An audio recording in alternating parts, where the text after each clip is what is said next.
Hi, everyone. I'm Kristin Cantwell. I'm an agent with City Habitats. I'm not used to sitting during these presentations, so I might stand. I am an actor, after all.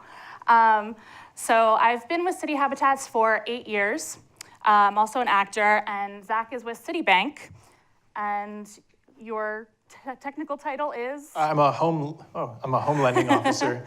I've been in mortgage banking for going on 7 years this year. Awesome. So I've worked with Zack before, and we've worked with a lot of actors helping them buy their first home here in New York. So it is possible. It's a process. I always say it's a marathon, not a sprint. It's a roller coaster ride. There's always going to be bumps along the way, but our job is to get you there to the end, all in one piece and a smile on your face. So when you're buying in New York, you are buying, you have a real estate agent that's representing you and your interests. You have a mortgage banker, a home lending officer, and you have an attorney. You need an attorney to close out your team here in the city. We don't have an attorney tonight, but we'll answer some of the questions about the attorney process. And I can definitely, if anyone is looking to buy, I can connect you with an attorney at any point as well. So you're deciding, you think you want to buy. How do you start? Well, usually you reach out to an agent, because whenever you go into an open house setting, the agent that is showing that apartment, they represent the seller. So they're actually on the seller's team. So you might think you might be getting a great deal because you're going in and you're like, okay, I'm not represented. But that agent is getting commission from the seller no matter what. So you don't have anyone representing your needs in this transaction. There's no one going to bat for you and trying to get you the best offer possible. So you reach out to an agent, and we try to decide what might work best for you. Now, if you look in the packet that I have there, there's a sheet that says condos versus co-ops. Condos and co-ops are the two big things in New York City. Most first-time home buyers, you're gonna end up with a co-op because they tend to be less expensive and there's more co-op stock in the city. Co-ops are mostly pre-1980 stock, so anything after 1980 is usually a condo. So co-ops, you're putting more money down. It's 20% down. For condos, it's usually 10% down. Now, a condo is real property. So it's like if you're buying a house outside the city, you own all four walls, you own that entire house, you own the parcel of land that it's on. For a co-op, you own the four walls in that unit, in the building. Sorry, for a condo, you own all four walls. For a co-op, you're buying stock. So it's shares in this building. So the building is one big business, and you're going into business with your neighbors, and you become a shareholder in this building. The great thing about co-ops is they tend to be less expensive, like I mentioned, so more first-time home buyers tend to go with co-ops, first of all, and they're primary residences. So you're not really moving in and dealing with any sort of transient population in the building. So people tend to stay. It's not a constant turnover like a rental building or a condo building. A condo building is if you want to invest in an apartment. I don't know anyone here is looking to invest, but if you are an investor, you could buy, and then from day one, you could rent the apartment out. That's the great thing about owning a condo. Co-ops have a lot of rules about renting. You usually have to live there for about 5 years, and then you can rent for 2 out of 5 years after that. So in terms of giving you guys some flexibility, if you were to move to LA or move out of the market, it would make it harder for you to sublet your apartment if you had a co-op versus a condo. There's also something else called HDFC co-ops. I don't know if anyone's familiar with that. HDFC, it's Housing Development Fund Corporation. And basically what that is they're income capped co-ops. So it's this really great market out there of these co-ops that are just for basically actors, artist types, freelancers, people that are showing less income. They usually are a percentage of the area median income.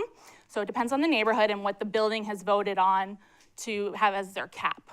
So I've seen caps anywhere from $50,000 for one person to $107,000 for one person. So there's a lot of different options out there. The one thing about HDFCs is they have a higher flip tax because they want it to be affordable housing for everyone. They try to keep their costs down.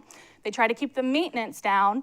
And they do get a tax break and subsidies from the city to help them operate and to help with the maintenance.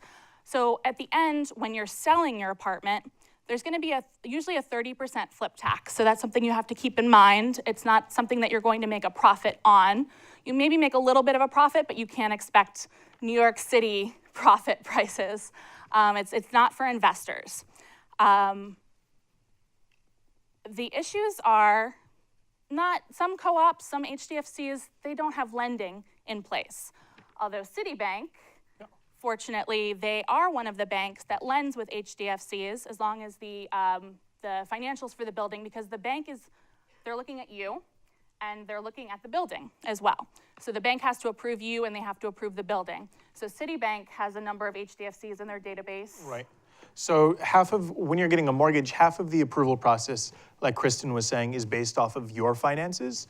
A bank wants to make sure that if we are lending to Zack, that Zack has a certain income and can continue making his mortgage payments on this property. But similarly, every bank wants to make sure that the building itself is financially sound. When you are purchasing a co-op, each month, in addition to your mortgage payment, you're also going to be making a maintenance payment. It's called an HOA fee sometimes, for homeowners association fees, which go towards maintaining the building as a whole. And Portion includes your real estate taxes as well in a co-op. So when a bank is considering lending to you in a specific building, they want to make sure that your finances are good, but also that the rest of the shareholders in the co-op or the rest of the owners in the condo are making their HOA payments on time, that they are good model community citizens. Because if Kristin and I both live in a building, and Kristin is great, she's making all of her payments for everything on time, but I'm not making my payments on time. Whether I'm making my payments to the co-op or not, the co-op still has bills that they have to pay regardless of if I'm a good, on time paying person or not. So if I'm not paying my bills, that means that Kristin, my next door neighbor, all of a sudden has to kind of take on my burden and increase her maintenance payments. So the idea behind this is that the building itself needs to be run in a financially sound manner, that the shareholders are making their payments on time, that the building at the beginning of each year is putting together a budget of all of their expenses. So knowing that once a month, they're going to have a cleaning person come in and clean the common areas. 3 times a year, they're going to speak to a CPA, and they want to make sure to set aside enough funds to make those payments to the CPA. The bank wants to make sure that, just like you, the building has a budget in place and is able to make all of their financial obligations.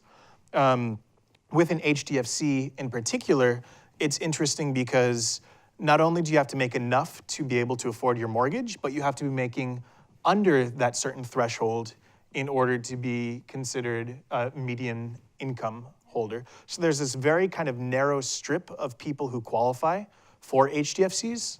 Like Kristin was saying, a lot of the time it is people in the entertainment industry that qualify best for this program. But because it is a narrower kind of subsection of the home buying market, there aren't as many buyers out there that can end up buying it from you once you end up buying an HDFC building. So you might have a little bit more difficulty when you want to go and sell the property, because there aren't as many people that will qualify to purchase the property from you. You have to always make sure when you're reselling it, you keep it, there's no caps on how much you can sell it for, but you have to sell it for something that someone within that income bracket could be able to afford it. And because of these kind of intricacies with HDFCs, a lot of banks aren't interested in lending in HDFCs regardless of how well it's maintained, regardless of how well its finances are. A lot of banks say, we're not going to lend there, which is why there are only a few banks that are available. Citibank, where I work, is one of them.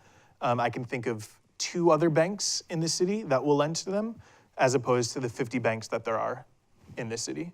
But there are options out there, and the good news too is you don't have to compromise on rate you don't have to pay higher fees because you're purchasing in a co-op or in an HDFC co-op. The other thing is, again, I don't know how many here might have a large fund of money to draw from, but it also works for people that are income poor but cash rich. So if you get an inheritance, or you have a trust fund, or you had a very large, wonderful payment from something that you did, and you have this money to put towards this apartment, but you're showing income within those income caps, then you can pay cash for the unit as long as you qualify income-wise. So there are definitely options. So once we discuss all of this, and you're probably trying to figure out, what can I afford to spend? You're figuring out condo versus co-op. You think you want a 1-bedroom, and you think you have an idea maybe of how much you can afford, but your next step is to go to your bank, to go to a home lending officer, talk to him about your income, which I know as entertainment professionals it can fluctuate year over year, and we all have deductions that we take. So you want to figure out, what would the bank actually give you? So you would go to someone like Zack, and he would take you through a process. So you'll end up speaking with a mortgage banker who's going to help you with what's called pre-approval, which is where a mortgage banker speaks to you about your finances, looks at your tax returns, and makes sure that you have shown enough income in the past that it's more than likely that you'll continue to make that income in the future and be able to qualify making those mortgage payments and making those maintenance payments if you're buying a co-op, or those common charge payments if you're purchasing in a condo. For self-employed people, the best way of forecasting how much money that person is going to make from a banking perspective is by looking at their last 2 years worth of tax returns and seeing what kind of income you declared on your tax returns for those 2 years. And a bank takes an average of those 2 years. And when I say income that's reported on your tax returns, if you have lots of 1099 income, say you have $100,000 worth of 1099 income, but then you deduct basically everything from your tax returns. So you have $70,000 of eating out deductions, where you're networking or something. I'm making up a number here. It's New York. that $30,000 that's left is the income that a bank is considering you having I'm gonna stink here grammatically, is the income that the bank considers that you've made. I think that's better. So it's not that $100,000 worth of payments that you've received for your work. It's actually that $30,000 worth of post-deduction net income. Either way, it is pre-tax, so it means before you've ended up paying taxes on that income.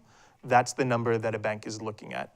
And like I said before, they're actually looking at the last 2 years of income that you've made and averaging that income together. So in the case that you have 1099 income, a bank looks at all of that, looks at the deductions that you're making. And I have right on here kind of a calculator that a bank is mostly going to be using to calculate your income there. So they're looking at your tentative profit and then subtracting out meals and entertainment expenses that you have and finding your annual income. If you're in a position where you make both 1099 income and then also W-2 income, a bank is going to look at those separately and then add them together. And I want to make sure that I'm not speaking in tax jargon here. Does everyone understand when I say 1099? Does that make sense to everyone? And then W-2 income. So W-2 income is where your employer takes taxes out of your paycheck for you, and 1099, you're just receiving a lump sum payment, and then you're deducting your expenses from there. So if you're in a position where you work lots of W-2 jobs, a bank is going to average all of those together and then find out what the average for that income is, and then add it in with the average 1099 income. And you can see in this calculator exactly how you should calculate that. In general, once a bank takes a 2-year average of what your income has been, that's when we're gonna go on to the next page, which is figure out my budget. And I have pens for everyone. Does anyone need a pen? Because you can all sort of follow along-ish here if you'd like to. But we figure out what your annual income is, And then we divide that by 12 to figure out what your expected monthly income is. So on the very, very far right-hand side, I have an example where somebody averages $65,000 a year in Schedule C income. This is 1099 income. And then they have, on average, $13,000 in W-2 income for a total of $78,000 every year that they're making. If we divide that by 12, on average, this person is making $6,500. The next thing that we do is we find out the monthly income, and then we multiply that by 40%. And the reason why a bank multiplies that by 40% is they want to make sure that whatever your monthly income is, that you're spending no more than 40% of that monthly income on your monthly expenses. So this will include your housing expenses, your mortgage payment, your HOA fees, but then also any other expenses that you have that you're legally required to make. So this would be things like your credit cards, student loan payments, if you have a car loan or a car lease. It includes all of those things as well. Because a bank wants to make sure that you're only spending 40% of your income on that, and you have that remaining 60% left for your taxes, for eating out, for medical expenses, for emergency expenses. They want to make sure that you're allocating no more than 40% for those absolutely must-have expenses that are going to come up month after month. So in this example, if we multiply the person's income by 40%, they have approximately $2,600, $2,600 available to them on a monthly basis for their debts. We're going to subtract out any current monthly debts that they have. So these would be car loans, student loans, credit card payments, anything that is specifically a loan that you have signed on the dotted line agreeing that you're going to be making payments on a monthly basis. It doesn't include healthcare, it doesn't include childcare, it doesn't include eating out, anything like that. It's just credit cards and loans. This person has $400. So once we subtract that out, they have $2,200 available to them for their housing payment. And you can follow along there too. And then the last step is step 3, what can I actually buy with this $2,200 a month housing payment? So like we said before, your housing payment is made up of 2 main things. One is your mortgage payment, and then your other is your HOA or maintenance payment that you make. Which for a co-op includes your real estate taxes. For a condo, they're separate. For a condo, your common charge does not include your real estate taxes. The government will bill you separately for that. The government's very good at billing you things. They'll find you. You'll always remember that. But you can use this chart that I made. I kind of made it. I sort of made up numbers that I think are about an average of what maintenance fees are in Inwood. So if you're looking for a studio in Inwood, you can probably expect your co-op maintenance fee to be about $500. If you're looking for a 2-bedroom, maybe it's going to be closer to $1,000. I'm sure Kristin has a much better idea of what this is than me. It usually ends up being about $1 per square foot of the apartment. Sometimes more, sometimes less. It depends on what's in the building, if it's a walk-up elevator, if there's other amenities in the building that you're paying for, and what the expenses are for the building's operating costs. But a good rule of thumb is about $1 per square foot for maintenance. But if you don't want to do that math, you can use my estimates, which is really fun. So in my example, they're about right? Yeah.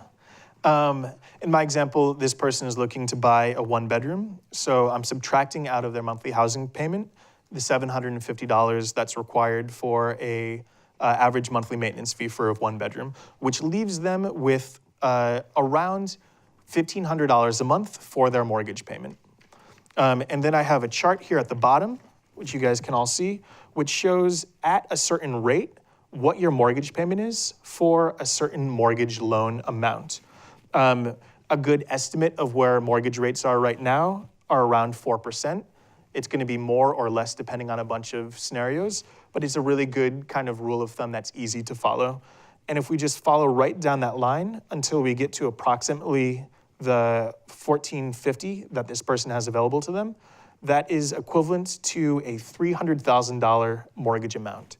So if this person wants to keep their mortgage payment at $1,432, that's the equivalent of a $300,000 mortgage that this person would qualify for. So that's a bunch of steps to find out how much of a mortgage, to give you an idea, you'd end up qualifying for. If you add in the amount of money that you have available for a down payment, you can find out what sort of purchase price you should expect to be doing. So in our case, the person has $300,000 of a mortgage that they're expecting. They have that'd be a nice down payment, $75,000 for a down payment, which is a total of $375,000 available to them for a purchase price. The down payment is the big thing, obviously. You have to be a good saver. In addition to the down payment, all these buildings are going to want you to have what's called post-closing liquidity. So they don't want you to be completely tapped out post-closing. There are closing costs in addition to all of this. So you've got that in addition to your down payment. And then they want to make sure, typically the rule of thumb is about 2 years in mortgage and maintenance. So whatever you pay monthly times 24 months, they want you to have that in post-closing liquidity.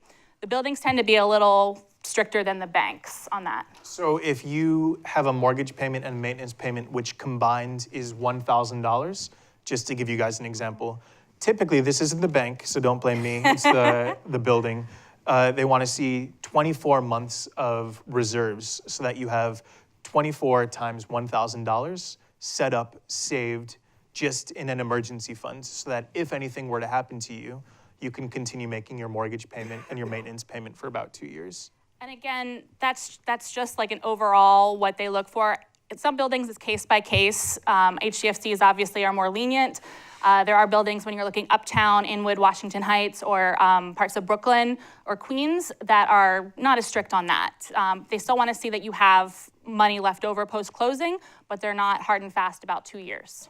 I find typically the farther away that you get from Midtown, the more relaxed a co-op ends up becoming. I've seen co-ops that sort of don't care at all, but they're going to be probably more than an hour commute from Midtown. And then what I want to point out here too is whatever that purchase price is that this thing says that you qualify for, that is really sort of an upper echelon of what a bank would end up lending to you. You shouldn't use this as a starting point for what you think it is that you can afford, because what a bank is looking at the end of the day, a bank wants to make sure that you're going to pay them that mortgage payment every single month. So a bank wants to make sure that they think you can afford that mortgage payment. But like I said before, a bank is only taking into consideration 40% of your income because they're not thinking about your childcare expenses. They're not thinking about your healthcare expenses. They're not thinking about that trip to Cancun that you go on every year. So it's really you that has to decide what you can afford, using what the bank will lend to you as that sort of maximum number. But don't think, oh, I need to get that mortgage of $300,000. If you feel much more comfortable with a much smaller mortgage, it is whatever you feel comfortable with that is really going to drive it at the end of the day. You don't want to go into a scenario where and you can't sleep at night because you're worried about where that next mortgage payment is going to come from. Yeah. Zach and I are working with a buyer that I met in improv class who is going to be closing in a few days on a co-op in Kensington, Brooklyn. And we've been looking for a while, and he had his budget, but he wasn't feeling comfortable with the higher end of the budget.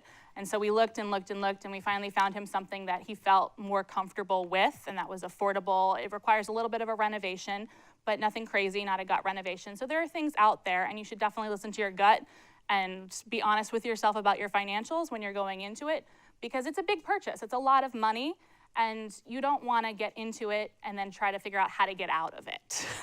It's not like you're in a rental unit and you can just break your lease and move out and be done with it. You own it. You're going to have to try to resell it, plus pay your commitments until you can sell it. So, yeah. And especially kind of tying back into how we started the conversation, that's sort of the main difference between a condo and a co-op. A co-op is really for people that are in it for the long haul, that want to be part of that community, that want to stay living there for a long time. Whereas condos typically are for people who want to be able to kind of jump out more quickly than a co-op would be. Or be an investor and rent it out to someone and make their money that way. But what we just went over is basically what I do on the phone when somebody calls me asking for a pre-approval. It's a little bit more intense than that because I'll be looking at your tax returns and finding out exactly how much it is that you made in the last 2 years. And I also pull your credit report to see what your credit score is, but more importantly, what current debt obligations you have so that I can make sure that what obligations you have, that you'll be able to make those as well as your future housing expenses. Typically, a pre-approval is about a 15-minute conversation where we go over all of these numbers. We find out what a bank feels comfortable lending to you, but also more importantly, what you feel comfortable being lent in the first place. And then at the very end of it, I give you a fancy pre-approval letter that says Zack is qualified to make a $375,000 purchase with a mortgage of $300,000.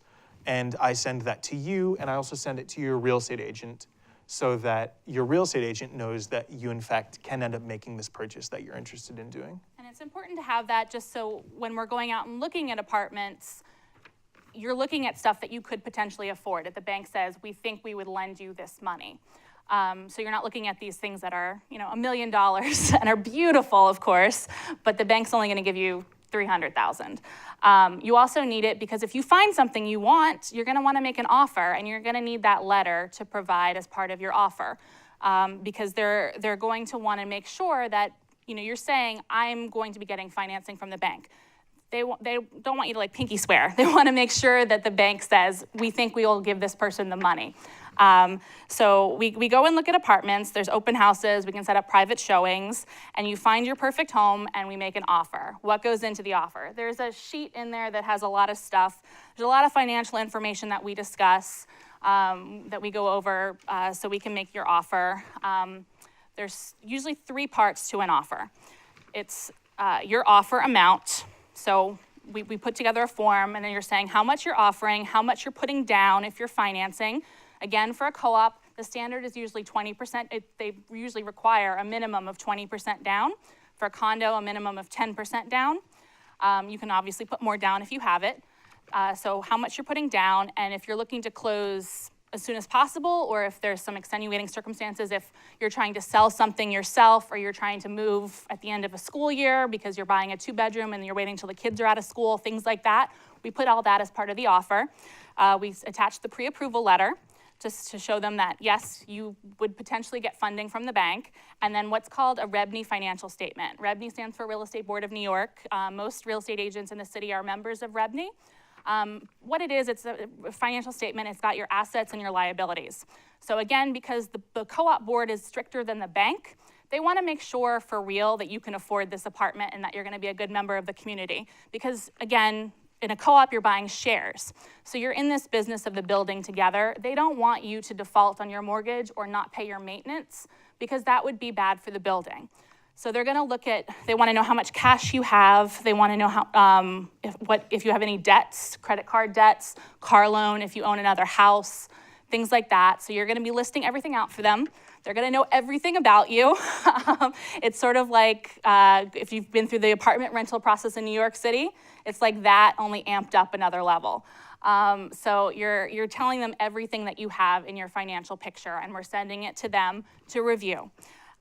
So usually there's some back and forth with the offer. The market, the way it's been right now, there's been some bidding wars. It goes to what's called best and final offer.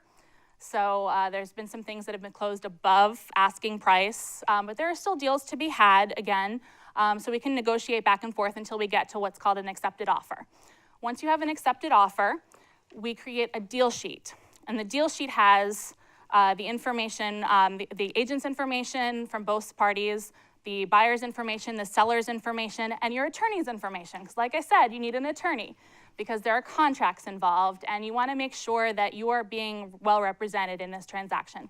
Your attorney's going to go over the contract, and they're also going to do what's called due diligence. So they're going to go to the management office for the co-op.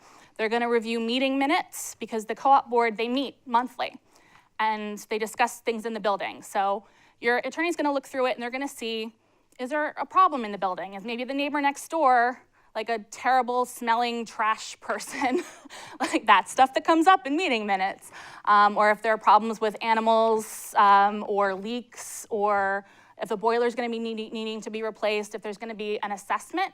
An assessment is an added cost monthly. So you have your monthly maintenance, but say the roof needs replacing and the building doesn't have that money, they're gonna add an assessment. So they're gonna figure out how much the cost of the new boiler is or the new roof, and they're gonna divide it over all the units for a certain period of time. So usually assessments are anywhere, I've seen them anywhere from $50 to like $100 a month added on. So your attorney's gonna make sure that there's no assessments currently or planned assessments, because that would change your financial picture as well with the bank and with your monthly finances. So your attorney's gonna go through all of that and look at the building's financials, make sure that they look good, make sure that they have a healthy reserve fund, so that means that they have money ready to go should the roof need replacing or should an elevator need to be fixed. They have this money there. And then once they sign off on it and they say, I think everything is good, they go over it with you, you can then decide to sign the contract. When you sign the contract, you're putting 10% of the purchase price down at contract signing. The signed contract and 10% down go back to the seller's attorney for the seller to sign. Now, until the seller actually signs the contract and sends it back to your attorney, you're not officially in contract. So sometimes they're still showing the apartment. So you try to get it done as quickly as possible. So you want an attorney that'll work fast and can get this done, because someone else could come in with a higher offer in that time. But once the contract is signed by the seller and returned to you, you are officially in contract. When that happens, you're gonna go back to Zack and start the application process for a mortgage. Yep. So at this point, the bank sends you a mortgage application to sign. It includes all of the information that you spoke with your banker about during the pre-approval process. And the mortgage application process is where you actually prove line by line that all of that information is in fact correct. So we've already seen your tax returns, but at this point we actually go to the IRS and have them confirm that the information on your tax returns was in fact the same information that was submitted to them. This is when we would call your employers and confirm that, yes, Zack did work at this company from January 1st, 2015 through January 30th, 2016. We look at your pay stubs and make sure that the income makes sense that you're receiving right now based off of the income that you've historically made from that job. We look at your bank statements to make sure every single page of your bank statement to make sure that there aren't any large deposits that need to be sourced, that we don't know where that money came from, and make sure that the money that you say you have is actually in your account. Typically, anytime that you have a deposit that's larger than about 50% of your monthly income, the bank has to find out where that money came from. It's really easy if it is an employment check that you received, because here's a copy of my pay stub. It makes sense that I'm depositing this money into my bank account. But I've seen before people deposit mattress money, literally money that was in their mattress. One time somebody had a $60,000 cash deposit into their bank account. And there was no possible way for us to document where that money came from, because they don't have a check to source where the funds came from. In this case, they actually said that their parents from abroad would come with $10,000 in their pocket and give it to them every single time that they came, and they would visit once every 2 months, and they just saved this money in their mattress for an entire year. And it was sad because I had to tell this person that you cannot do that. You need to have your money actually in a bank. So this is a good opportunity for everyone, if they do have mattress money and they're thinking of buying in the future, to make sure that you put it into a bank as quickly as possible. But during the mortgage application process, this is just where the bank confirms all the information that we've been discussing and make sure that it is, in fact, correct. It's important that your financial information stays the same during the mortgage process. So if you are, this might not be applicable to a lot of people here, but if you are in a salaried position where every single week you make $1,000 or whatever it turns out to be, that you don't quit that job, because if you quit that job, it means that you're no longer going to be making that income. The flip side though, if you're if you typically only do jobs for a week-long period anyway, and you have a history of working this gig, and then next month you're in a different gig, and then the next month you're in a different gig, we're perfectly fine looking at that and saying, oh, you have a history of working different shows, performing one-night gigs, and that makes sense. But if you're in a position where you come to work every single day and you sit down at a desk and it's that same exact desk, and then all of a sudden you decide that you no longer want to work in that job, that's a big problem for the bank because that's not continued employment that you have. Similarly, we pull your credit report at the very beginning of the transaction, and then we do what's called a soft check of your credit report at the very end of the transaction to make sure that credit-wise, you're about the same at the end as you were in the beginning. Namely, we want to make sure that you haven't gone out and maxed out your credit cards, or opened up a new credit card and maxed that out, or bought a car. Because if you did do those things, it might be okay, but we want to make sure that you still qualify with those new payments that you have that you didn't have at the very beginning of the process. Don't furnish your apartment until you close, Yeah. in other words. And I see it all the time where people will get really excited because they go to, I don't know, like Macy's or something like that, and they see all these things that they want to buy for their home, and they see that they get 15% off if they open up a credit card that day. And that's awesome, but you should wait until after you close before you open up that credit card. Until keys are in hand and then Yeah. go shop at Macy's. Yeah.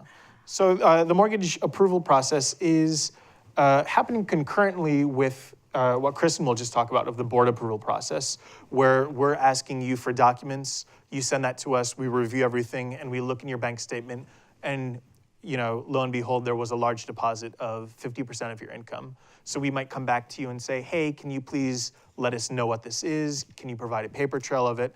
And it's this kind of back and forth that's probably annoying. It's definitely annoying. It's not probably annoying. But we really just have to cross all our T's and dot all of our I's to make sure that your financial situation makes sense. And this entire process takes anywhere between, I'd say, probably 30 and 60 days of almost definitely weekly emails of, thanks, we've reviewed that last set of documents. Can you answer this other question for us? And if that raises a question, then we have to come back and answer that question. It's definitely a process. To buy a co-op from beginning to end, it's about 3 to 4 months once you find a place, because you have the bank doing their thing and then you have the building doing their thing. So while you're getting all of this done and you're waiting for what's called the commitment letter from the bank. So the pre-approval letter is them saying, based on what you're telling us, we think we're going to lend you this money. But it's not official until you get the commitment from the bank. And the commitment letter is, hey, we've looked into your documents even more, and we are almost definitely going to lend you this money. As long as nothing changes. And I say that it's almost definitely because we still want to confirm a few things, but basically everything here looks great. We're going to commit ourselves to lending to you, conditional on maybe a few items back from you. And when I have a commitment letter, I send that to you, the borrower, but then also to Kristin, because that's the bank's official way of saying, hey, we want to lend to you. And that goes into the board package because, again, you're sending everything to the board. So when you've rented an apartment, you have to provide your tax returns, your employment letters, your W-2s, 1099s, bank statements. You're going to have to do all of that plus recommendation letters, so personal and business recommendations. They usually look for 1 to 2 personal and 1 to 2 business per person that's buying the apartment.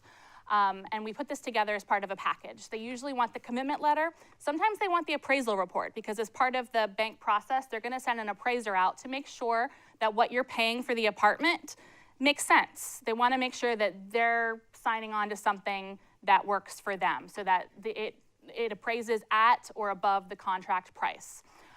So sometimes they want you to add the appraisal report as part of it or the bank loan application as well. So we're getting all of this stuff ready while he's doing his thing. So we put the package together. You're going to be so sick of me asking for your documents. I'm going to be intruding and getting your tax returns and your letter from your friend that you've known since high school and someone that you work with, things like that. We're going to put this all together, make it all nice and pretty. And once we get the commitment, we'll add the commitment. Usually the contract, it says you have to get the board package in within 3 business days of receiving the commitment letter. So that's why we have to keep doing it and getting it ready to go. So once we have the commitment, we can put it together. Because they usually want you to basically kill the rainforests. You have to make like 3 or 4 packages, depending on how many board members. So I'm making Xerox copies of all of these documents. So it's like, each package is usually pretty large. It's pretty bulky, and you're making 3 of those and dropping it off at the management office for them to review. But you guys, for the most part, don't have to worry about that because that's what your real estate agent literally gets paid to do because it is a huge job. And she's going to be holding your hand the entire time and making sure that you don't have questions. You send me the stuff, I put it together, I make it pretty, I make it work for all the board members. So if there's anything confusing, I usually write like a little note. I highlight certain things, I circle certain things. I make it idiot-proof, basically, because there are these people on these boards that think they have all this power, and they're reading it, and sometimes they come back and they'll have questions. So I try to think of the questions that they might have before they have them, so they go through the process and try to get you to a board interview as smoothly as possible, because that would be the next step. So you're gonna submit this package, and you're gonna go in for this board interview. It's a marathon, not a sprint, guys. Basically, once you've been asked to come in and interview, they pretty much think that they want you to be their neighbor. They want you to buy this apartment. They want to make sure you're a decent human being first. But most board turndowns happen in the board package state, when they look at your finances and they're a little wary of them and they're not 100% sure and they decide not to bring you in for an interview. But once you get to that interview level, they just want to make sure you're a decent person. So you would just have to go in and like completely tank it and be the worst human being possible for them not to approve you. And I've seen people do it. It happens. A colleague of mine actually had someone that came in, I think she changed her mind about the apartment. And once you're in contract, you can't get your money back unless you don't get the commitment letter or the board turns you down. That 10% is gone. So we think she changed her mind. She went in and she made a number of terrible racist statements. Was talking about the neighborhood. It was in the Bronx. She was like talking about how terrible she thought the neighborhood was in the building, and they immediately were like, nope. And she got her money back and walked away. So you have to be a truly horrible person to get turned down at that point. So once they approve you, or a condo board, if you were going in for a condo's different. You don't have to, you're doing a package just like you are for a co-op, but they don't bring you in for an interview. A condo has what's called right of first refusal. So what that means is if you have a deal with the seller, you're in contract, you submit everything, if they didn't approve you to move into and to buy this unit, they would have to swoop in and buy the apartment themselves. They would have to match what you're paying. It's rare. I don't think I've ever seen it happen, but it's something that is out there. So what they do is they waive the right of first refusal, saying we're not going to buy this unit, and then that clears the way for you to close. So once that happens, once you have board approval or condo approval, we go back to the bank and we wait for what's called the final clear to close from the bank. What does that mean? So clear to close basically means we sent you that commitment letter. We said that we're ready to lend to you, conditional on a few things. And once you send us those few things, that's when we issue the clear to close. That means that we have absolutely no questions about your finances. Everything makes sense. We similarly have a gigantic package about your finances. And we know that if after you close and 3 years passes, and then all of a sudden there's a question about whether you could have afforded that monthly payment, that anybody could go into that package and look and say, oh yes, without a reasonable doubt, this person could end up qualifying it. So there's no questions whatsoever about your finances. A bank says, hey, we're clear to close. And that means that we're ready to close when everyone else is ready to close. There are a lot of people you have to get at the table. You have your attorney, the seller has their attorney, there's the bank's attorney that's gonna be there. If it's a condo, there's a title closer that will be there that's not in a co-op because it's, again, not real property. There is the real estate agents. We usually sit in the corner. We bring treats. I have no business at all being there. I don't need to be there, but I bring donuts from donuts. Greenpoint. If anyone's ever been to Greenpoint. They're delicious. Yeah. So yeah, we have a lot of people to get around the table. For a co-op, there's also the managing agent, the transfer agent, they take the stock back the seller. If the seller has a bank, if they have a mortgage, then they have a representative from what's called the payoff bank. So at the closing, there are going to be multiple checks out, and the banks from the seller's bank, they're going to get their check to clear your mortgage, clear the seller's mortgage. And they're going to cancel out the stock and lease from the seller, and then the transfer agent for the building is going to have the new stock and lease for you. So there are so many people here that are coming to the closing, and because it's so many different people that have to go, one trouble that a lot of people end up running into is just scheduling when the closing is going to be in the first place. Because sometimes a dozen people need to all agree on a 2-hour period that they can all sit down at the exact same place and sign all of these documents. So it's usually a little bit of a lag time. So usually once you get approval from the building and clear to close from the bank, it usually takes a week or two to get everyone in a room to close. So what I do recommend to people is if you are buying an apartment, make sure not to schedule a big vacation, basically until you're closed. Make sure that you have nothing going on so that when the seller says, hey, we're ready to close on this day, that doesn't happen to be the day that you're going to Europe for 4 months. Yeah, or things can come up, like for the one that I mentioned earlier, for the Kensington apartment, we were ready to close, but the seller's payoff bank had lost their stock and lease, the original stock and lease, which happens. She's owned it for over 10 years. People misfile things. So there's a process for that, and that adds a little bit of time. So you just have to, again, it's a roller coaster. You know, there are bumps at some point in the process, so you just kind of hang on and wait to get your keys at closing. So you're clear to close. What happens right before closing, usually the day of or the evening before, is we do a final walkthrough. So you and I, we go to the apartment, we walk through it, we test out outlets. I bring my iPhone charger, we plug it in, make sure everything that was working when we saw it works now. So if the oven was working when we originally saw it, but it's not working now, that's an issue. Usually apartments are sold as is.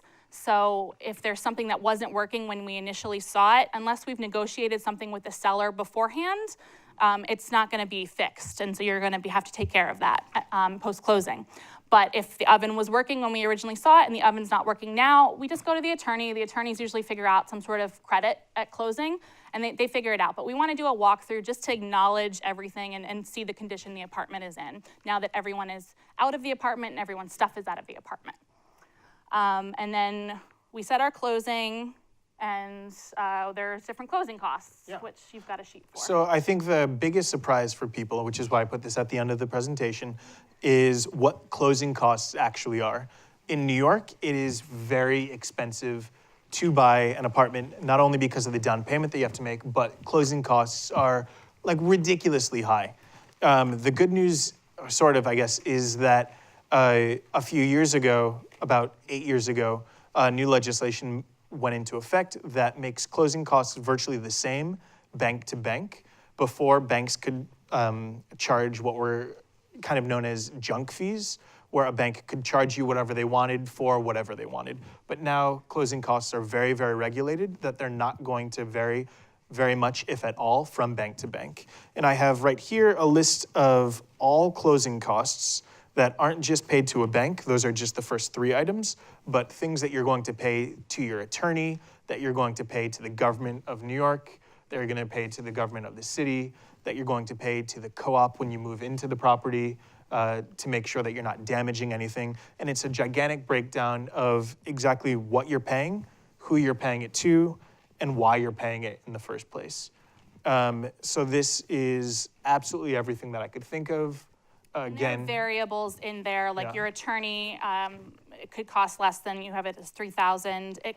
Most attorneys, they'll do it for a flat fee. I found in New York, anywhere from $2,000 to $3,000 is typically standard for an attorney's fee. And then there's application fees when you're applying, when you're doing your condo, your co-op application. There's usually an application fee, a credit check fee, move-in fee. Sometimes it's a move-in deposit too, or instead of a move-in fee, it is just a move-in deposit. So that means once you move in, assuming there's no damage to the unit or to the building when you've moved in, you'll get that money back. So those are all different things that are part of the closing costs. And don't take this as hard fees of these are going to be to the dollar exactly what they're going to be. It's just an estimate of realistically what you're going to end up paying. To prepare for, so at the end of it, you're not like, I have to pay for what? Yeah. So on the very next page, if you are tired of seeing all of those closing costs broken down, there's a formula that you can kind of use based off of what you're buying and how much you are purchasing it for and how much of a mortgage you're going to end up getting. So for an example, if you're buying a $300,000 co-op and you're putting down 10%, so you're getting a loan amount of $270,000, you should probably expect all in all to be paying around $9,000 in closing costs. For that exact same thing, if you're buying a single family home or a condo, which are going to be very similar in closing costs, you're going to be paying probably closer to around $16,000 all in. So these aren't just bank fees, these are fees that you're paying to the condo or the co-op, to your attorney. It's everything that I could think of there. So we're at closing, everyone's there, we're sitting around the table. What happens? It's usually about 2 hours, sometimes 1 hour to 2 hours. Depends on how quickly you sign and how quickly everyone gets there. Because basically you're given a stack of things to sign from the bank, from the building. Your attorney will walk you through everything and you just sign. By the end of it, your signature will mean nothing to you, but you'll own an apartment. For a co-op, like I said, you're buying stock, you're buying shares in the building. So you get a stock certificate. If you're getting a mortgage, you're only gonna see that stock certificate, the original of it, at your closing. So you usually take a little picture with it, or when you're selling your apartment or when you pay off your mortgage. So it goes with the bank in a little file and they hang on to it until you pay it off or you're selling the apartment. And you finish signing, everything happens. What happens? You get your keys. Everyone always asks, when do I get my keys? You get your keys when you finish signing, when closing is over, you get the keys, the apartment is now yours, and you can schedule your move-in. Obviously, there are rules. The co-op and the condo are gonna have rules. It's typically Monday to Friday move-ins only between 9 to 5. You have to schedule it. If there's an elevator, they usually put up the pads, like, in New York buildings, they put up. But you can move in like little things, or you can start painting. If you want to renovate an apartment, there's usually what's called an alteration agreement. So if you're going to be knocking a wall down or you're going to be renovating a kitchen, bringing a contractor in, just be prepared that you're going to have to fill all of that out post-closing before you start anything, because they want to make sure that you're bringing in a licensed and bonded contractor that's going to be doing this work. Because if they were, it's not a single family home, so if they were to be pounding into a wall and burst a pipe, that's going to affect more than just your unit. So you want to make sure that you have someone that knows what they're doing and that has insurance. So if they do that, there is something that's protecting them and you. And that's it, I think. I don't think anything else you want to add? That's pretty much it. It's a long process. It can be a difficult process. And because you are pretty much submitting all these documents about your finances and about your personal life, it can be a very intrusive process. So the main thing that I think is the big takeaway is you want to be working with people that you feel comfortable with and that you trust. You don't want to hire an attorney that's the cheapest attorney out there, but you don't trust him or her at all. You want to make sure that they know New York City real estate. I've had clients that they're like, oh, my friend recommended this person. They're right outside the city though. And I'm like, okay, that's fine. And then usually it gets to the point in the process where they're like, why did I go with that person? I get this phone call and I'm like, can I switch? No, you're kind of stuck with them until the end. If they ask what a coupe is, for example, that's probably not somebody that you want to be working with. And similarly with the mortgage side of things, you probably don't want to call a 1-800 number and speak with somebody out of Iowa that's picking up, their phone there. You want to work with somebody that is based in New York. Yeah. Like 90% of the business that I do is New York City co-ops. A large portion of that is HDFC co-ops in particular. So you want to make sure that you're working with somebody that knows specifically what it is that you're purchasing and has a general idea of things. Yeah. So like with a real estate agent too, you might find somebody that theoretically is licensed to work in New York, but if they don't actually work in New York all the time, if they don't work in the neighborhood that you're looking in, that's probably not somebody that you want to work with. Yeah, I mean, New York City real estate is kind of a weird beast in the fact I've had people that have moved here from other cities and they've owned real estate in other cities, but they get here and they expect it to be like when they bought in Iowa or they bought in Minnesota, and it's very different. It's a longer process. Even if you're coming in with all cash, it's still a period of time because you have to get approved by the building. Even with an all cash deal with a co-op, it's gonna take at least 2 months to close because you have to get through the entire process.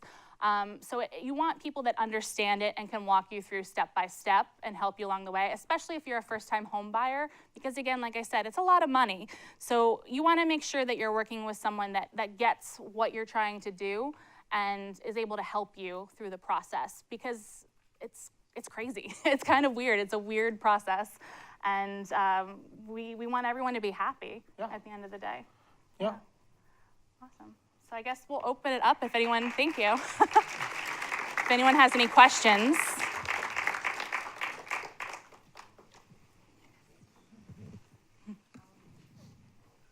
I have so many. First, how do you find out about the HDFC? There's stuff online. She asked how you can find out about HDFC units. They're online. There's actually, if you Google HDFC, there are different websites that will specifically have HDFC units listed. If you have my information, you can email me and I can send you links to that.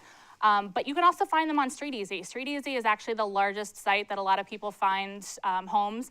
So the way it works now, we have a very large database full of listings. And everything that we have, we advertise because we want you to see them. So everything we see sales-wise, you see sales-wise on something like StreetEasy. So there are HDFCs on StreetEasy, so you can search for that. You can search by HDFC, or if you search a particular neighborhood and a particular budget, they'll pop up. It'll say restricted income, usually, and it'll... HDFC, it's Housing Development Fund Corporation. Those are the income capped units that I mentioned earlier. So they're looking for people that are lower income. So usually for one person, I've seen income caps anywhere from $50,000 to around $107,000 on the high end. I've worked with one that was allowing people up to $180,000 worth of income. For one person? For one person. It was bizarre. I'd never seen anything like that in the Lower East Side. But then I've also seen other ones where they have a cap of $50,000. Most of them are going to be probably below $100,000 for one person. Some of them have been expanding the caps to open it up to more people being able to afford the units. So there's a building in Washington Heights that I have a buyer looking at, and the seller's agent said that they're might be voting to raise the percentage of the area median income that they're going to be using to like 165%, which would bring it up to around 107,000 for that cap for that building for one person. So you could potentially, the building could vote to increase the cap at various times.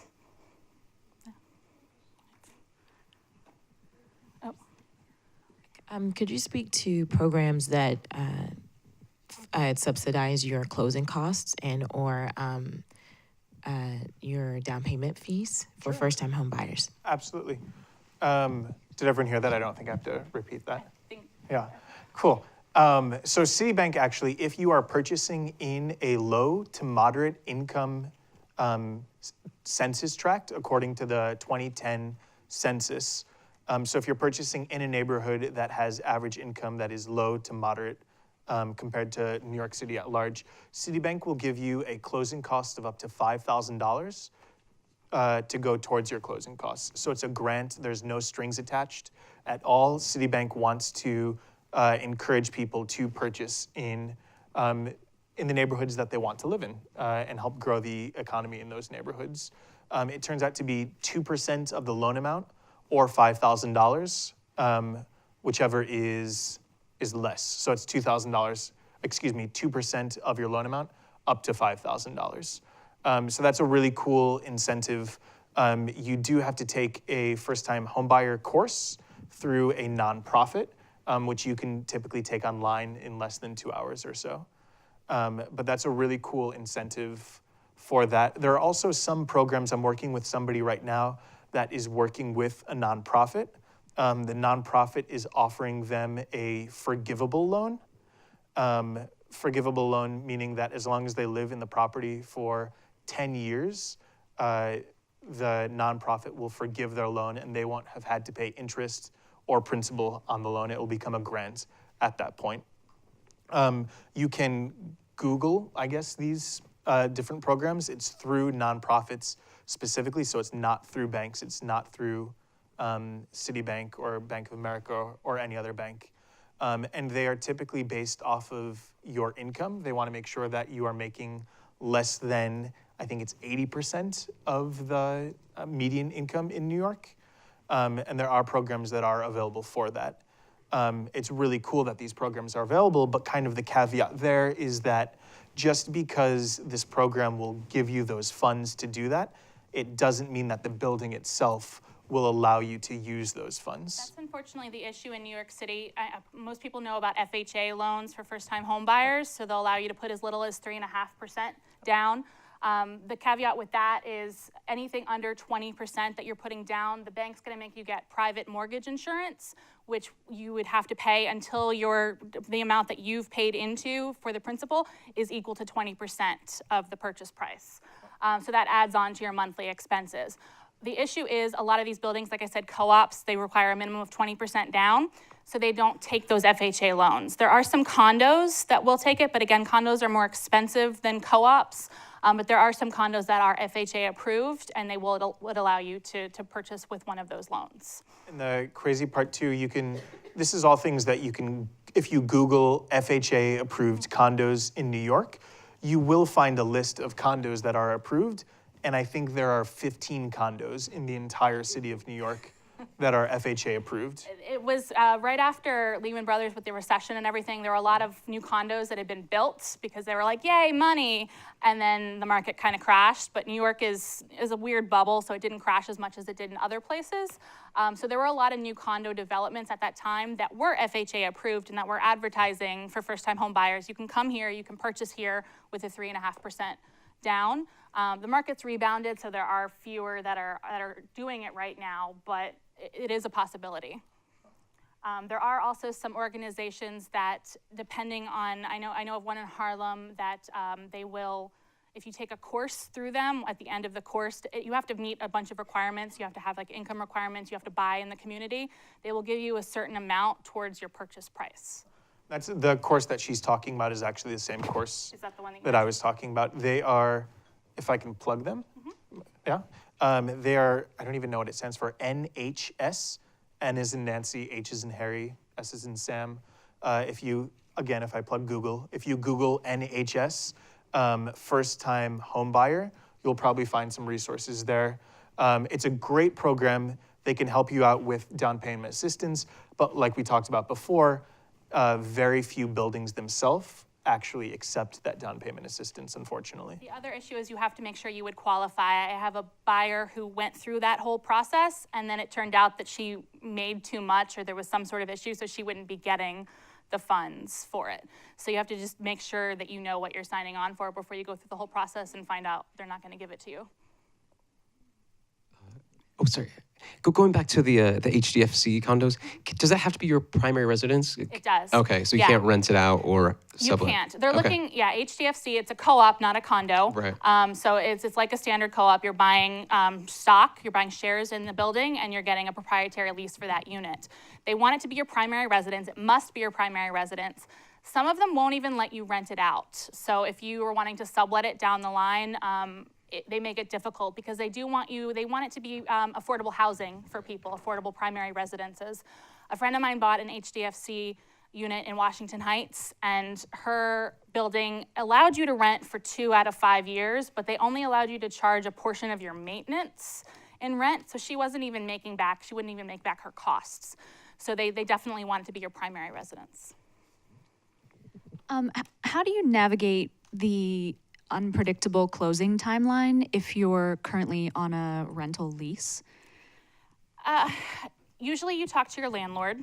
So we try to plan it in advance. So you want to start looking to give yourself plenty of time, but obviously it depends on how long. Like if you were to find something right away, great, then you're going to close before your rental lease is up. Sometimes it takes a little bit longer, or someone might beat you in an offer. There might be one of those best and final wars and you might not win. I always recommend, if you actually are, like once everything is said and done and you're in contract and you have a guesstimate of when you're going to be closing, talk to your landlord. The best time to do that is summertime. Landlords are more apt to let you out of your lease or let you extend your lease a little bit longer if it gets them into prime renting season, which is May through September.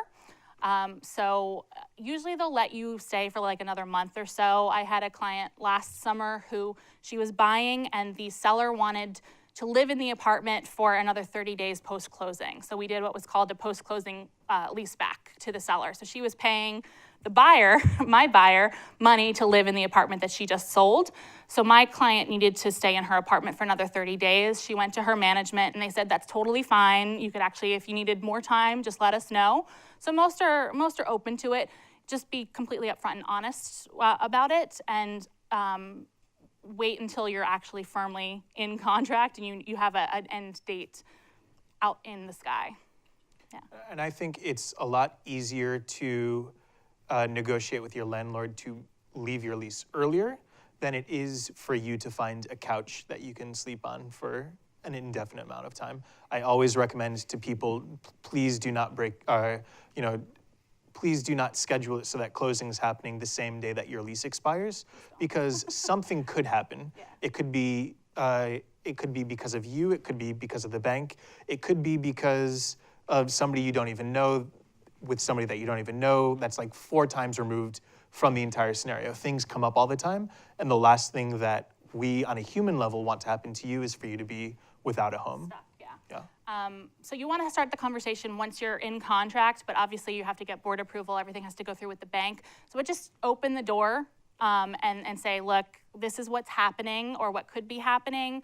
I might need to stay a little bit longer or something like that, depending on your time frame. And I've never had one not be open to that, because as long as they can re-rent it, they have no issue with it.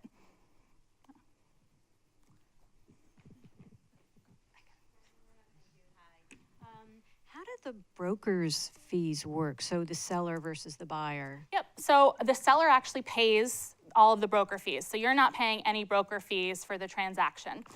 That's negotiated by the seller's agent. That's why I said if you go in without an agent thinking you're gonna get a deal because you're gonna think that, oh, I'm going in without an agent, then the seller's gonna save money. They're getting the same money regardless. So if you have an agent, do the 2 agents split? It gets split. They split? Yep, so And this is just standard? It's a standard co-broke. Yep. Okay. Like I said, most of us are members of REBNY, the Real Estate Board of New York, and we're required to co-broke. Okay. And also, is there an advantage to using a lawyer to represent you versus a broker if you're buying? You're gonna need an attorney at the end. Aside from the end part, do attorneys represent people in the negotiations, or? Attorneys can be licensed real estate agents, or they can be brokers. They can get their broker's licenses. Okay. In New York State, they can qualify for that. So they could be your agent and probably your attorney. I've never seen, I don't know if that's a conflict in But any. that's not typical? It's I've not never typical seen at all. Typically, you're always going to have Your broker, your and own then your attorney and your and real then estate your own attorney. real estate agent. Okay, Yeah. thank you. How far back do banks look at your statements, generally, like 10 years, 5 years? Significantly less than that. It's 2 months that a bank is going to look back into your statements. But it's from the time that you sign a contract. So if you signed a contract today, a bank would want to see your May and your April bank statements. But just keep in mind then that statement periods are going to be different for each bank account that you have. So if you made a deposit on, say, like April 1st into your bank that you know that you're gonna have trouble sourcing where that came from, if that's the very first day of your bank statement period, it might not be until May 30th that your first bank statement is available that doesn't show a deposit that you can't source, because the May 30th bank statement will show from May 1st to May 30th. The April 30th one will show that April 1st deposit that you made.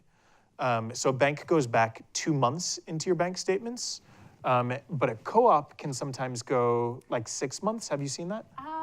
In the stricter ones, they will. It's usually in a co-op, they're looking for 2 months as well. But there are some, if you're buying on like Central Park West or Fifth Avenue, a snooty building, they might want like 6 months to a year of bank statements.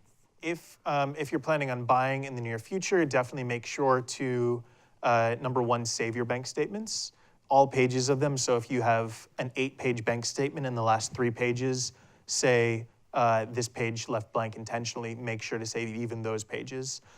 Even more importantly than that, if you're not signed up for online banking, sign up for online banking so that way you can access those statements online as a PDF and you don't need to save the actual physical paper statement itself.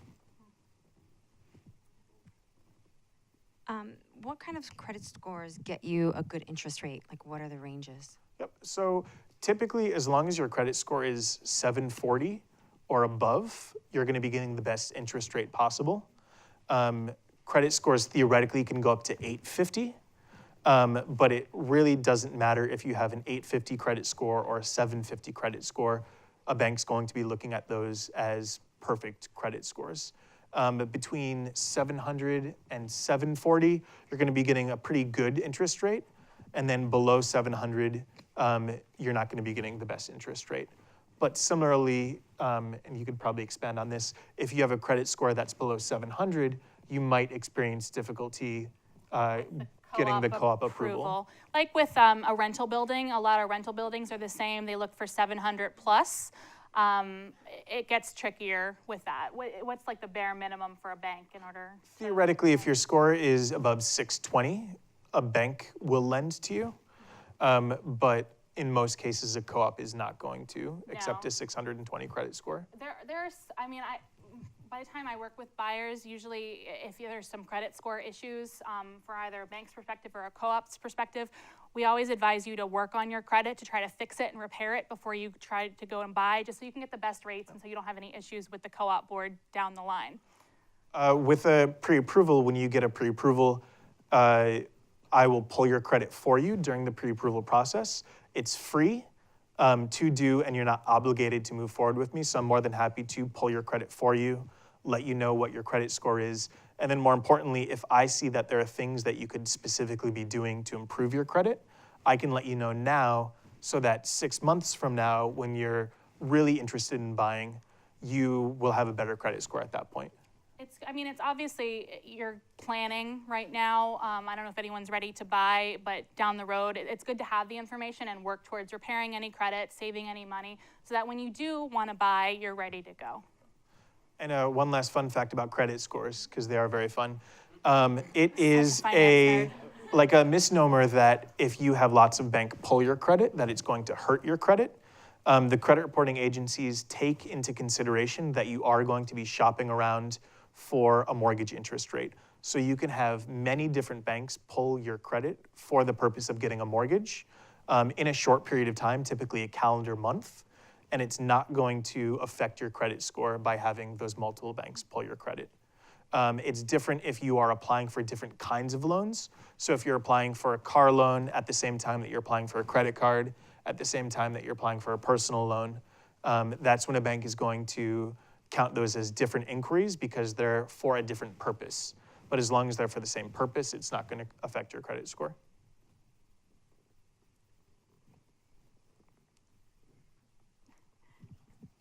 I have two questions about the HDFC co-ops. One is, do you only have to qualify for that one period of time and you never have to re-qualify for those limits? They're not going to check your tax returns every year. Ever So as again. long as you meet the income requirement at the time, they're going to look at your tax returns from the past 2 years. And as long as your adjusted gross meets that, and they're seeing that you're still earning income, you're good to go.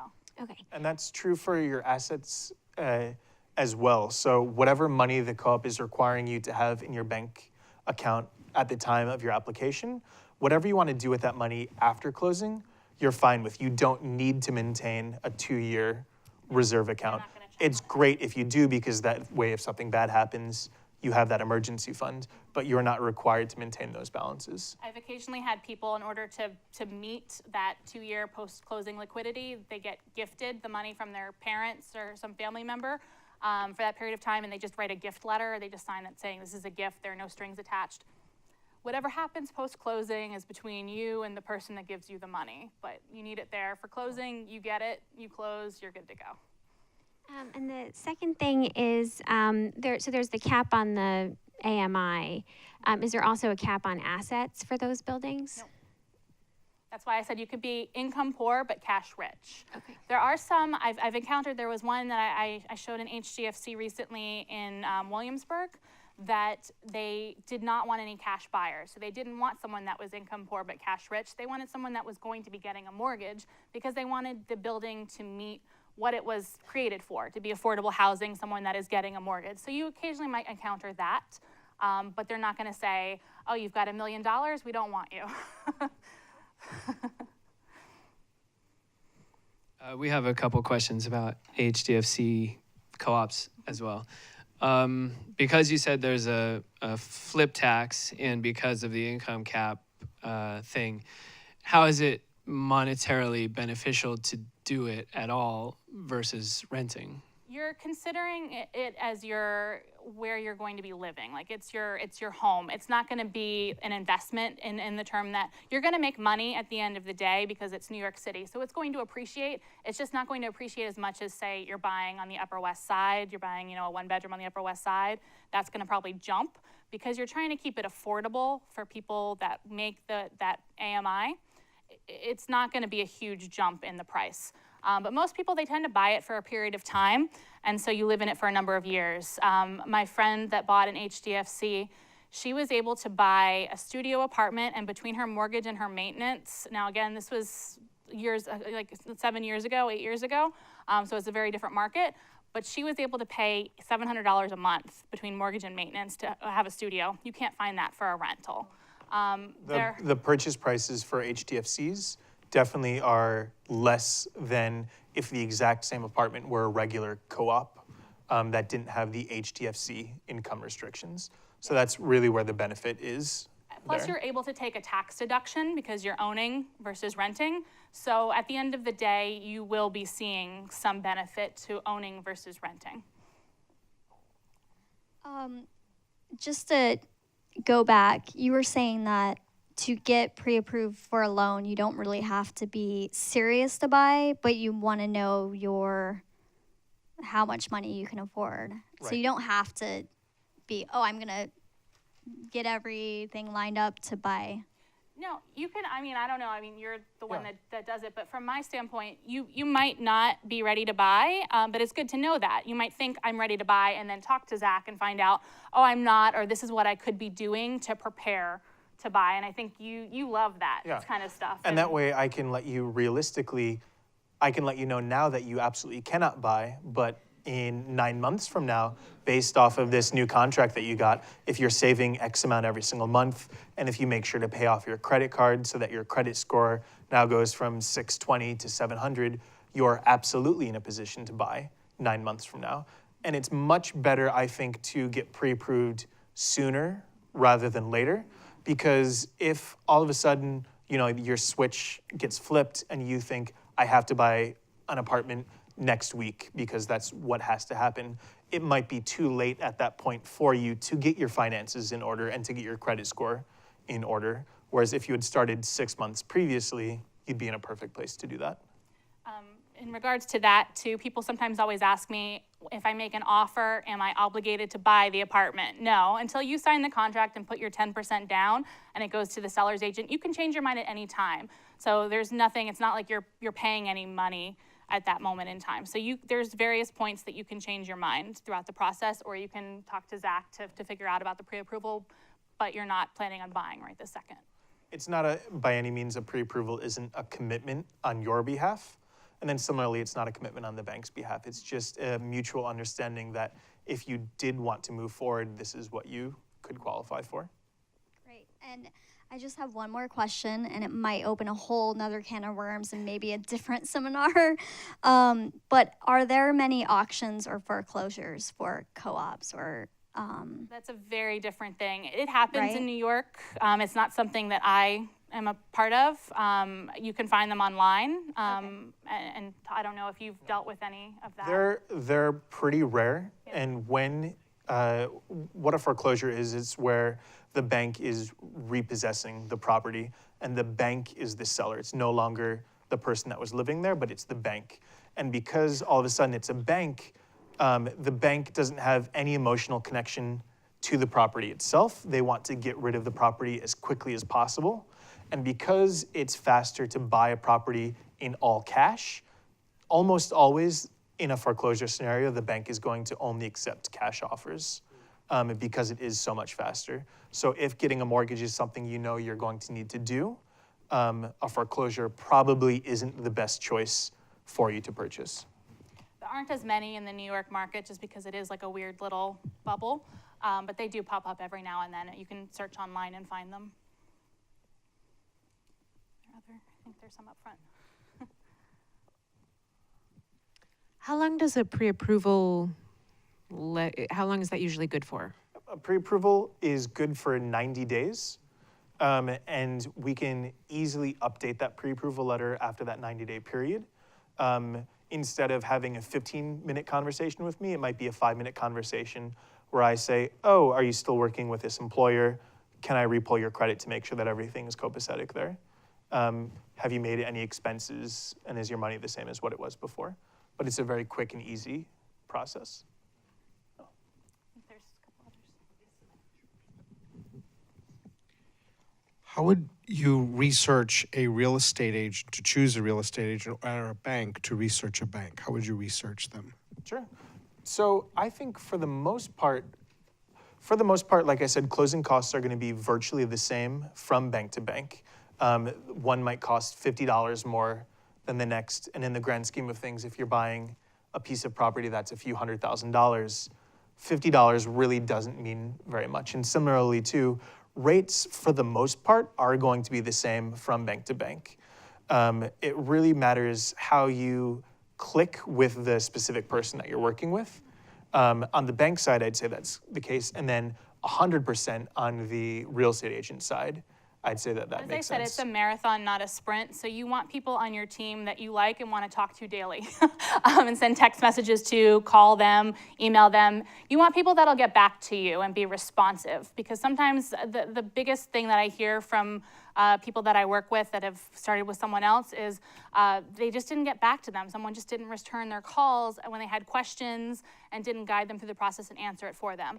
So usually it's referrals is where people get information from. So if you have a friend that's purchased, a referral from that person. You can look online. There's a bunch of different companies and banks. You can talk to people. You can walk into a bank and talk to somebody. So it's just finding someone that you think you want to be in the long haul with. The best way, I think, is definitely referral-based.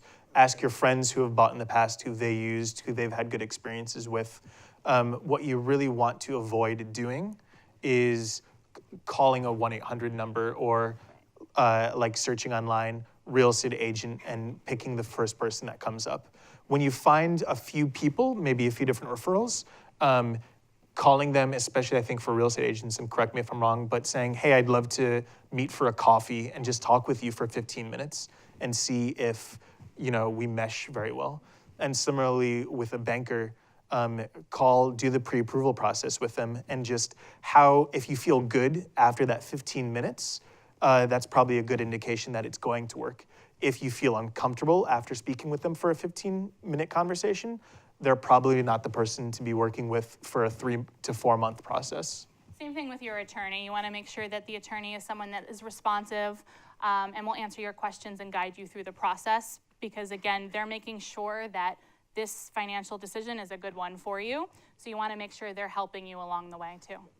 I understand about the personal connection with referral, but to check that the person who seems nice, is, You can on check up to make sure and check the bank if there's other, what's out there. Is there a way to? In terms of real estate agents, you can check online with the Department of State. We're all licensed with the Department of State, so you can check to make sure that we are currently licensed. We're required to do continuing education every 2 years to re-up our license. We have websites which has usually testimonials. Most of us can send you testimonials from past clients, or we can connect you. I haven't really had it from a buyer's perspective, but I've had sellers asked to talk to previous sellers that I've sold their apartments just to make sure that I'm someone that they would want to work with and that could sell their apartment for them. So sometimes I've connected people to past clients. So someone could do that for you too. From a bank's perspective, I don't know, is there anywhere that he can check or? Yeah, after you speak to somebody, just searching their name online, I think most websites like Yelp or those review kind of websites, by the way that they function, are typically only going to include people that had negative experiences. Very rarely will somebody say, oh, I loved my real estate agent so much or my banker so much that I'm gonna give them a 5-star review. But a bigger indication is if you search somebody's name and there are dozens of 1-star reviews, that's probably a person that you're not going to want to be working with. At what point in the process do you get the attorney? So you would wait until you have a place, you have an accepted offer, and I usually give people 3 names of attorneys that you can talk to, or you can, again, talk to your friends. But if you wanted referrals, I can send you some referrals. And once there's an accepted offer, we have, like I said, the deal sheet. And so you're going to contact, usually around the time that you're making an offer, I'll send those attorneys' names over to you, and I'll say contact them because they might be in closing, so it might take them a day to get back to you. And see what their rates are, how they charge it. So if you were to, it's usually a flat fee paid at closing. But I always tell people, ask your attorney, what happens if you don't get to closing? What happens if you decide not to sign the contract? How much would you owe them? When would you owe them? Things like that. So contact them usually around the time that you have an accepted offer. Some people do it from the very beginning. They reach out to attorneys and they have someone lined up and they're like, I know this person is going to represent me when I find a place. It just depends what kind of buyer you are, but you don't have to have someone in place and hire them until you have an accepted offer. If you're buying with someone else, like a partner, husband or wife, how does that work on the financial side? Do they treat you like 2 individuals, or is it all the income is combined? How does that kind of work? It's all combined. So the bank is looking at the 2 of you or the 3 of you or the 4 of you, however many it is, as a single entity, looking at your income as a whole and then your liabilities as a whole.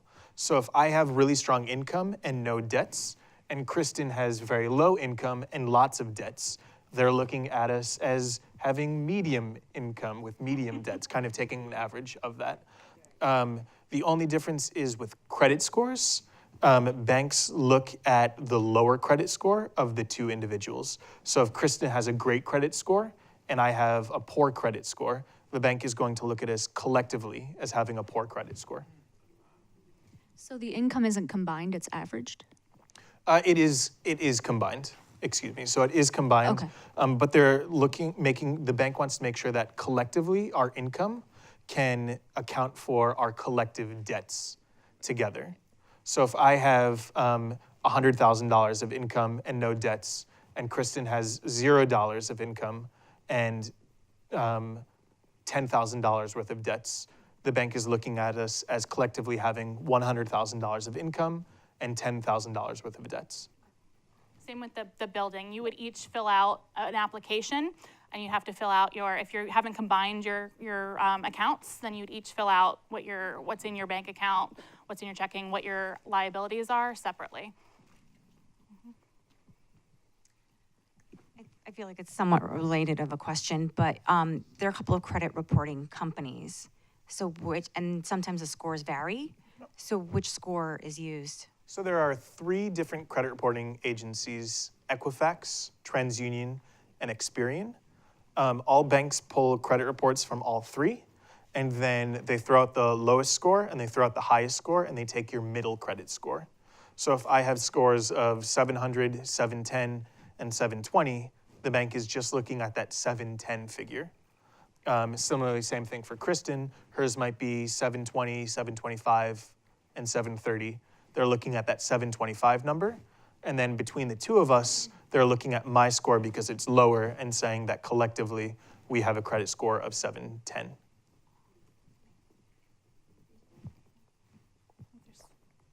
So sometimes, kind of to go on that, sometimes it makes sense if you and your partner are buying together, but one of you has a poor credit score or poor finances. Sometimes it makes sense to leave that partner off of the mortgage because you might qualify for a better interest rate or better terms with just one partner. Even if both of you are purchasing a property and both are going to be owners of the property, you're not both required to be on the mortgage. And then the flip side is true. 2 people can be on a mortgage and only one of them be an owner of the property. They don't have to go hand in hand. It can be different people on the mortgage than are owners and vice versa. Co-ops kind of make this difficult because sometimes co-ops will require everyone that's an owner of the property to be on the mortgage and vice versa. But it depends, I'd say, co-op to co-op, right? It depends on the building and how they do it, yeah. I've had occasionally, like parents sometimes will co-sign, they'll guarantee a mortgage, and some co-ops will require that they're on it, on the stock and lease too. So I'm working with somebody right now who has a much better credit score than his wife, where his mortgage payment would be about $100 cheaper a month if it were just him on the mortgage versus having his wife on the mortgage as well.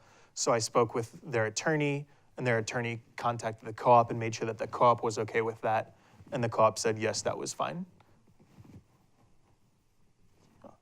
Thank you both very much for being here. It's very, very helpful information. I'm wondering, what are the areas around New York City that are popular, good deals right now, or up and coming? Or Uptown is a big one, and a lot of actors end up uptown. I live in Inwood myself. There are a lot of co-ops up there where you can buy a 1-bedroom, and these are not HDFC co-ops. These are just like a regular co-op. You can buy a decent 1-bedroom for between $300,000 to $350,000, and a decent 2-bedroom for between $500,000 and $600,000. So Washington Heights, Inwood, parts of Harlem. Harlem's gotten more expensive, but there are still parts that you can get more affordable stuff, plus HDFCs that are scattered throughout the city. The Bronx. I had someone that had lived in Inwood for a while, and she got divorced, and she was looking to buy something herself, and she ended up in Spite and Duyvil in the Bronx, so right across the bridge. So there's stuff out there. When you're looking in Queens, Astoria's gotten more expensive, Long Island City. Jackson Heights still has some really great stuff. So Jackson Heights is a big one, Sunnyside, yeah. Forest Hills. Flatbush in Brooklyn has some really good deals. Big right now. Yeah. There's a lot of stuff in Flatbush that's really affordable. Kensington and Brooklyn, Ditmas Park area, Sunset Park. Yeah, so there's a lot of stuff to be had. It just depends what exactly you're looking for and what your budget is, and then if how you feel about the neighborhood. Everyone's got a different neighborhood vibe. We're New Yorkers. We have our places. So you're going to want to wander the neighborhoods and make sure that you could see yourself living there. Yeah. Thank you. I think. And then if you buy something in Inwood or Central Park West, the Inwood one wouldn't rise as much in the value though, right? I mean, Inwood is a lower starting point than Central Park West, of course. Like Central Park West right now is going to be a higher value property, yes. But the numbers in Inwood, so I've been living in Inwood right now for about 7 years, and I've seen the values. You could have, when I first moved into Inwood, you could buy a 1-bedroom for, a decent 1-bedroom for like $250. And the prices have gone up. So it's not going to appreciate as much as you would like a Central Park West apartment, but it's a more affordable apartment. Like percentage-wise, I think it's probably about the same. It's just starting from a lower number. Right, you're just starting at the lower number. So dollar figure-wise, it's not going to appreciate as much in value, but percentage-wise, it's probably going to be appreciating right at about the same amount. Is that probably still a better thing to invest in than a real only money stock market investment on real estate? It's probably. Are you looking for investment purposes only? Yeah, if it's only investment purposes, if you want to just make sure your kid can get if you're looking investment only, I would say purchase a condo, and there's very few condos uptown. It's more co-op stock because, again, co-ops are more pre-1980s, and so it's more pre-war older buildings uptown, so there's more co-op stock up there. So yeah, I would buy in a condo if you're investing, and I would buy in a prime market if you're looking to rent it out right away because you're going to get top dollar for your investment. Right. What's like the cheapest Central Park West one that is out? we can chat afterwards. Like $1 million. They start like at $1 million. They're pretty expensive, but we can chat after. You can email me and we can go over what's out there. But you're definitely going to be paying a lot of money for something Central Park West or Fifth Avenue or Madison. We probably have time for one more question. Okay. If there are any more left. No? This was wonderful. Thank you guys so much. Oh, I'm sorry. Thank you guys. You can chat too.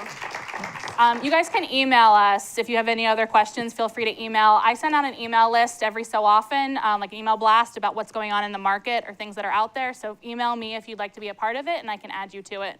I'm not going to spam you. I don't send it every week, every day, or anything like that. It's maybe once a quarter.